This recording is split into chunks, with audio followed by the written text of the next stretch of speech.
All right, hi, I'm Peter Thompson. I own Movies and Stuff, which I foolishly bought a few years ago, but it's been a lot of fun, and we're here looking at Criterions, and if you're a film person, then you probably know about Criterion, and they have an amazing selection, and as talked about before, the packaging is beautiful, and they have some of the films that I would never have found had they not rescued them and restored them.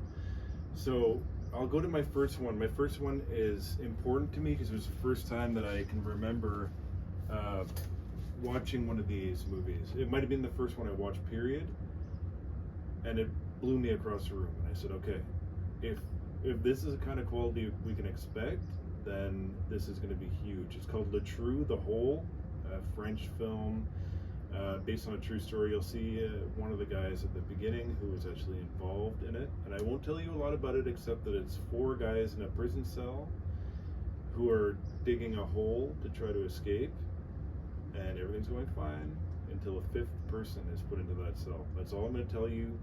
You must watch it. I cannot recall who directed it, which is not great. Jacques Becker, who I'm not familiar with that much, although I do like French film a lot. This is one that you should see. Make it a priority, number 1. Number 2, and this could have been number 1 very easily, and I think you and I agree on that, is, sorry, I had to write the tag on it, is Harakiri. And for a long time, I thought this was Kurosawa. I watched it, I thought it was unreal. It tells about the honor of the samurai. It tells about a horrific occurrence and the repercussions of that, not only for the family of the person it happened to, but also for the clan that did it. It's one of the best movies I've ever seen. It's by a guy named Kobayashi, who did a few others that I loved as well, but this is the quintessential film that, again, would never have been seen had it not been for Criterion. You must see it. You probably have seen it, but if you haven't, you must see it. Oh, it should go in a bag, but I don't have a bag. You know what? I'm just gonna I'll put them over here. These are my happy ones. The third one is one I watched only about 2 years ago, and it again blew my mind. I think a lot of people have seen this as well, especially if you're watching a Criterion cupboard or closet kind of thing. But this movie was one of my favorites. Tarkovsky captured a mood in it, a bleakness, and you don't know where it's going. You really don't. You could watch this movie fresh and guess, and you'd be wrong. The way it was filmed, the urgency of it, the acting, everything about this is a winner. I prefer it to his other films, to be honest with you. Sorry. Title? Oh yeah, sorry. It's called Stalker by Tarkovsky. Stalker by Tarkovsky. My favorite of his. Didn't love Solaris. I liked it. This would be my pick for him. Oh, here. Check my list here. Oh yeah. Okay, so this wouldn't be quote unquote one of my favorites, but it's important, and the reason it's important is because it's by Aki Kaurismäki, I think you pronounce his name, who's a deadpan Finnish director who somehow brings characters to life, even though they seem stiff and almost humorless. We can all sort of connect with them, and the way he uses color in his films is really interesting. The way he uses characters, and this is a fine portrayal. It's called Le Havre, out of Finland, obviously. Goes in the bag, if you will. If there was a bag here, it would go in the bag. Oh yeah, okay, so this is another one that I watched early on, and probably at this point I realized, okay, this Criterion thing is for me. It's called Ellie, Fear Eats the Soul by Fassbender, who, I won't lie to you, I have a love-hate relationship with him. I don't like a lot of his stuff. This is not like a lot of his stuff. This is a poignant love story between a black fella and a white woman in a time of extreme racial prejudice in Germany. It's very quiet, very subdued, somewhat unlike Fassbender's other stuff. Highly recommended. And then one that turned me on to Bergman and kind of blew my mind as well. And I can't see the unfortunate part is we can't tell you sometimes why it blows our mind, because you don't want to ruin it for somebody that hasn't seen it. I watched this film and I thought, okay, I connect with that one scene that put it all together. I get it, and I'm not going to forget it, and nor should you. This goes in the bag, and I think I might have one more.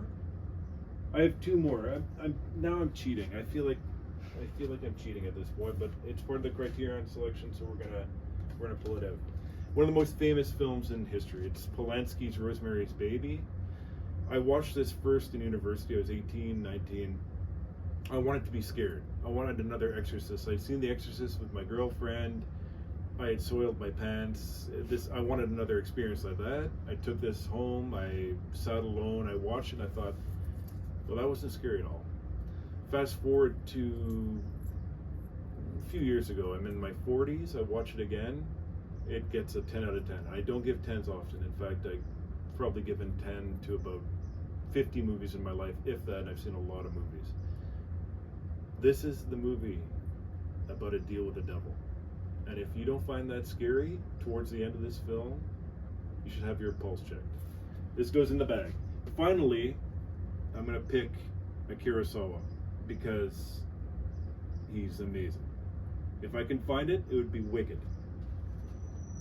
I'm close. If I know the alphabet, it should be right here. And it's missing because why not? Yeah, going for... Okay. High and Low. One of my favorite from Kurosawa, a complete departure from his samurai films. Obviously, this is getting remade, I think this year by Spike Lee and Denzel Washington, which could be amazing because Spike Lee, I have a love-hate with him as well. I love some of his work. I don't love some of his other work. But if he tells this properly, it's going to be a banger.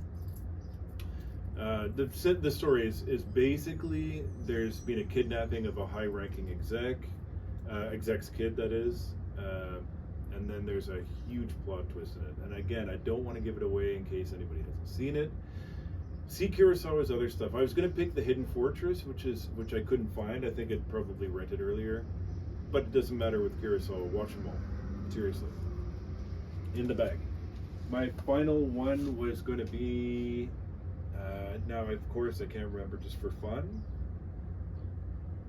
It was going to be... Oh!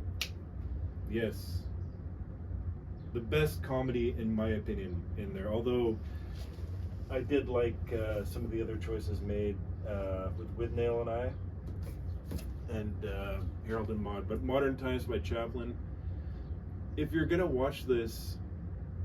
for no other reason, watch it for the scene where they want to save time by feeding their employees, and they have a feeding machine, it's called. It is Chaplin at his absolute best. Facial features hilarious, his eyes, and then once you go on into the film, he directs it so tenderly. I found personally that it's not only funny, but it'll resonate as a romantic comedy, which you don't really think of Chaplin that way all the time. But beautiful film. And those would be the movies that I would take to a desert island. That and Tarantino stuff, but he's not on Criterion, so that's my Criterion closet. I'm Peter Thompson, owner of Movies and Stuff. Thanks for watching, all 8 of you.